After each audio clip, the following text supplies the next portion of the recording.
কৃষি মন্ত্রণালয় এবং রেল মন্ত্রণালয় মাননীয় উপদেষ্টা জনাব মোহাম্মদ ফাউজুল কবির সরকার আজকের শুভ উদ্বোধন অনুষ্ঠানে উপস্থিত থাকবে মাননীয় উপদেষ্টা নৌ পরিবহন মন্ত্রণালয় এবং শ্রম কর্মসংস্থান মন্ত্রণালয়ের মাননীয় উপদেষ্টা ব্রিগেডিয়ার জেনারেল অবসরপ্রাপ্ত ডক্টর এম শাখাউত হোসেন।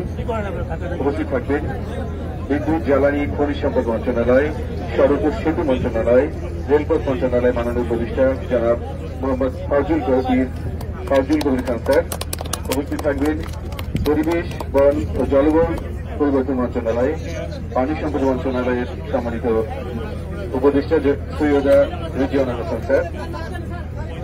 উপস্থিত থাকবেন প্রকৃতি বিষয়ক মন্ত্রণালয় এবং দুর্যোগ ব্যবস্থাপনা ও ত্রাণ মন্ত্রণালয়ের মাননীয় উপদেষ্টা জনাব ফারুকি আজম স্যার। উপস্থিত থাকবেন মৎস্য